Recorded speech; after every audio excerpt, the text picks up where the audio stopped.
को काक समझ नहीं थी कि पाकिस्तान की मईशत कैसे चलानी है। सिर्फ तकरीरें थीं कि 1 रुपया डॉलर बढ़ जाए तो वज़ीर आज़म चोर है, 1 रुपया बिजली बढ़ जाए तो वज़ीर आज़म चोर है, 1 रुपया गैस बढ़ जाए तो वज़ीर आज़म। उन्हें कुछ नहीं पता था चीज़ें कैसे बढ़ती हैं, कैसे कम होती हैं। ये आने के बाद उन्हें पता लगा है और अब वो खून के आंसू रो रहे हैं। ये नोटिस तो हम 3 साल से देख रहे हैं ना, जितनी चीज़ों पर भी नोटिस लिया 1 रुपया उनकी कीमत कम हो सकी। हमारे IMF से बातचीत मुकम्मल नहीं हुई है, वो मुकम्मल होगी तो मजीद महंगाई होगी, क्योंकि वो कह रहे हैं कि बिजली 3 रुपए और बढ़ाएं, वो कह रहे हैं डॉलर को और फ्री फ्लोट पे छोड़ें। नाज़रीन, वजीर आज़म इमरान खान ने महंगाई करने वालों के खिलाफ सख्त कार्रवाई का ऐलान कर दिया है। वज़रा की वजाहतों और तसल्लियों से काम नहीं बन सका था, जिस पर वजीर आज़म खुद मैदान में आ गए। महंगाई से तंग आवाम की नजरें फिर वजीर आज़म पर लग गई हैं। क्या इमरान खान बिजली, अद्वियात, चीनी और पेट्रोलियम मसनूआत की कीमतों में इजाफा करने और इससे नाजायज फायदा उठाने वालों के खिलाफ कुछ कर सकेंगे? ऐसे वक्त में जब वजीर आज़म की मुआशी पॉलिसियों पर भरोसा न करने वालों की तादाद में मुसलसल इजाफा हो रहा है, क्या हुकूमत के पास कीमतों को कंट्रोल करने का कोई तरीकाकार मौजूद है? हमारा सवाल है, वजीर आज़म इमरान खान का महंगाई करने वालों के खिलाफ सख्त कार्रवाई करने का ऐलान, क्या हुकूमत जिम्मेदारों के खिलाफ कार्रवाई कर सकेगी? जनरल साहब, आपकी जानिब आऊंगी, क्यों हुकूमत कोई फॉर्मूला तय नहीं कर पाती? इधर चीज 1 रुपए महंगी होती है, उधर दुकान में 5 रुपए की हो जाती है। जब मैकेनिज्म ही नहीं है तो हुकूमत कार्रवाई कैसे करेगी? देखिए, बहुत सारे मौकों पे पहले भी बात चीजों का नोटिस लिया प्राइम मिनिस्टर ने, लेकिन कोई खातिर खा नतीजा नहीं निकला। और अभी जो सूरत हाल है वो तो वैसे भी लगता यूं है कि इनके हाथ में नहीं है। बहुत सारे अवामिल बाहर के भी हैं और लोकल जो इश्यूज हैं वो मेरा ख्याल है अगर सूबाई हुकूमतें भी उसमें काम करती तो वो हल हो सकते थे। जैसे मैं आगे भी बात करता रहा हूँ कि सप्लाई चेन में रेगुलरिटी, उसमें इजाफा, एक्सेसिव प्रॉफिटेरिंग, जो लोग ज्यादा मुनाफाखोरी करते हैं उनके ऊपर नजर रखना, या ये कि कोई कीमतें मुकर्रर करके तो फिर उनको इम्प्लीमेंटेशन उसकी इंश्योर करना, ये चीजें लोकल लेवल पे जो कि सूबाई हुकूमतें भी कर सकती थी, लेकिन लगता है कि वो भी नहीं कर रही। तो मेरा ख्याल है कि सब कुछ जो है वो फेडरल गवर्नमेंट के अपने हाथ में भी नहीं है और ना ही फेडरल गवर्नमेंट ने पहले कोई ऐसी डेमोन्स्ट्रेशन हमें दी या ऐसी कोई कार्रवाई दिखाई जिससे ये अंदाजा हो कि अब भी हो जाएगा कुछ। कल ही एक प्रेस कॉन्फ्रेंस हुई जिसमें कि असद उमर ने एड्रेस किया और उन्होंने ये इंदिया दिया कि अभी मार्च तक तो शायद महंगाई इसी तरह बर्दाश्त करनी पड़े लोगों को। वो भी गवर्नमेंट को रिप्रेजेंट कर रहे थे, गवर्नमेंट के नुमाइंदे हैं। अगर एक्चुअली गवर्नमेंट ये महसूस करती है कि उनके हाथ में ये चीजें नहीं और मार्च तक शायद यही सिलसिला चलेगा, तो फिर प्राइम मिनिस्टर किस चीज का नोटिस ले रहा है? तो मेरा ये ख्याल है कि ये प्राइम मिनिस्टर को जब ब्रीफिंग्स वगैरह हुई बताया गया तो शायद मामला यहीं तक ही रहे, मजीद शायद कुछ न किए। अब उन्होंने नोटिस तो ले लिया है, लेकिन पहले भी जिन मामलात का उन्होंने नोटिस लिया है उनमें क्या तब्दीली आई है? नंबर 1। नंबर 2, अगर वो मुस्तकिल उनके वज़रा भी यही एक्सप्लेनेशन दे रहे हैं कि इंटरनेशनल मार्केट्स में यही कुछ हो रहा है और 2022 की कल भी मैंने बात की थी, उससे पहले रिकवरी के कोई चांसेस नहीं है। असद उमर ने भी, कल प्लानिंग कमीशन के मिनिस्टर हैं, उन्होंने भी ये कह दिया है, तो फिर क्या करेंगे? शायद जो प्राइस कंट्रोल कमेटीज़ हैं उन पर कुछ सख्ती करें, लेकिन जो 3 साल से आदी हुए हैं इस तरीके से चीज़ों को लेके चलने के लिए, फार्मास्यूटिकल में 300% इजाफा, एक घी के पैकेट में 175 रुपये का एकदम से इजाफा, 40 रुपये दूध के पैकेट्स पे बढ़ गए एकदम जब से पता चला कि जी जो हिफ्ज़ान सेहत है उसके तहत आपको पैकेज इस्तेमाल करना चाहिए।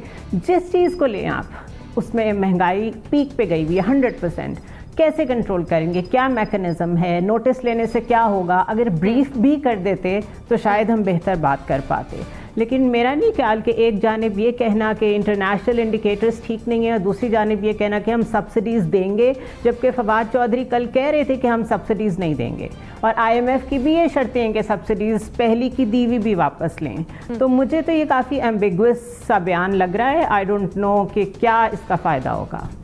ठीक, मुजम्मिल साहब साहब, हर दूसरे दिन हम देख रहे हैं कि खान साहब इजलास बुला रहे होते हैं, प्रेजेंटेशंस दी जाती हैं, हिदायत दी जाती हैं, लेकिन असर नहीं होता। सम्राट जो है वो आवाम तक नहीं पहुंचते, क्यों? क्योंकि कोई रोड मैप ही नहीं है, मईशत की कोई समझ ही नहीं है। 4 वजीर ख़जाना बदल कर अभी तक हम यही फैसला नहीं कर सके कि ट्रेड डेफिसिट हमारे हक में है या हमारे ख़िलाफ़ है, रुपए की कदर बढ़ने का हमें फ़ायदा है या नुकसान है, डॉलर को हमने कंट्रोल करना है या नहीं करना है।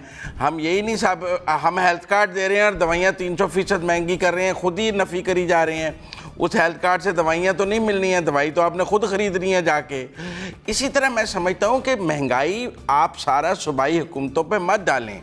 देखें, बिजली, गैस, पेट्रोल, दवाइयों की कीमतें, जो इंटरनेशनल फर्म्स यहाँ पे काम कर रही हैं, जो मल्टीनेशनल हैं, उनकी प्राइसेस, ये सब पूरे मुल्क में यकसा होती हैं। जैसे अभी जुनैरा ने कहा डब्बे के दूध की कीमत पूरे मुल्क में बढ़ी है। अब आप उसमें पंजाब को ले लें या केपी को ले लें, एक rate of the government missing है, एक पॉलिसी, एक फाइनेंशियल विजन मिसिंग है। आप देखें ना, चीनी पर कितनी दफ़ा नोटिस, कितने कमीशन, कितना कुछ हो चुका है, कुछ हुआ है। आटे पे कितने कमीशन हो चुके हैं। हमने अदवियात की कीमतों पे वजीर फारग कर दिया, क्या अदवियात की कीमतें कम हुई?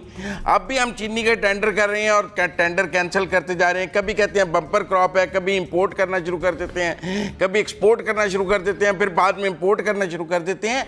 तो मैं समझता हूँ कि इस गवर्नमेंट के डिबैकल की एक ही वजह है कि इसके पास कोई फाइनेंशियल रोड मैप नहीं था आने से पहले।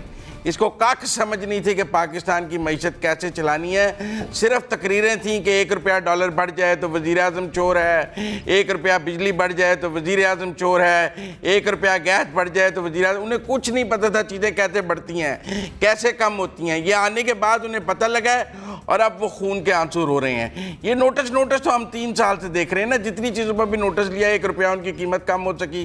खुद हुकूमत के अपने बयानात में इतने तजाद है। शौकत तरीन साहब कह रहे हैं कोई जो चीज़ें बढ़ गई हैं ये कम नहीं हो सकती, मतलब मजीद बढ़ सकती हैं, क्योंकि अभी हमारे IMF से बातचीत मुकम्मल नहीं हुई है। वो मुकम्मल होगी तो मजीद महंगाई होगी, क्योंकि वो कह रहे हैं कि बिजली 3 रुपए और बढ़ाएं, वो कह रहे हैं डॉलर को और फ्री फ्लोट पे छोड़ें, लोग कह रहे हैं 180 पे जाएगा, कोई कह रहा है कोई रोड मैप नहीं है। अच्छा अतर, कोई रोड मैप नहीं है, इन्हें कोई समझ ही नहीं है मईशत की, ना रोड मैप है ना समझ है। ठीक है, एक दफ़ा बाबर एवान साहब को नोटिस मिला था तो उन्होंने कहा था नोटिस मिला कुछ नहीं हिलिया। तो इस मुल्क के अंदर जो है वो नोटिस लिए जाते हैं। अब 3 साल बाद भी आके वज़ीर आज़म नोटिस ले रहे हैं, क्या उनको पता नहीं है कि कितनी महंगाई हो गई है, कितनी बेरोज़गारी हो गई है? अच्छा चले, महंगाई के बारे में ये कहते हैं कि पूरी दुनिया में महंगाई हो रही है, उसकी वजह से हमारे मुल्क में महंगाई बढ़ी है। ठीक है भाई, बढ़ रही है। आप ये जो बेरोज़गारी बढ़ रही है इसको तो कुछ कंट्रोल करें खुदा के वास्ते। आप अगर लोगों को रोज़गार देना शुरू कर देंगे तो चलो उनकी थोड़ी सी बाइंग कैपेसिटी बन जाएगी, महंगी चीज़ें भी खरीद लेंगे। लेकिन आप यहाँ देखें कि बेरोज़गारी बढ़ती जा रही है। आप कहते थे कि कंस्ट्रक्शन का बिजनेस हम खोल रहे हैं, उनको बहुत ज़्यादा फैसिलिटेट कर रहे हैं, उसके साथ 70 सनतें चलेंगी। 70 सनतें चल रही हैं तो रोज़गार किधर है? लोगों को आप सड़क पे जाके किसी से बात करें, गुमसुम चेहरे आपको सड़कों के ऊपर मिलेंगे। लोग जो है उनको पता ही नहीं है कि उन्होंने क्या करना है। कोई बच्चों की फीसें देने से कासिर है, लोग रोज़मर्रा की जो ज़रूरियात हैं वो लेने जाते हैं तो वो हक्का बक्का रह जाते हैं कि प्राइसेस जो है आसमान को छू रही हैं। और आपने ये किस तरह कंट्रोल करना है?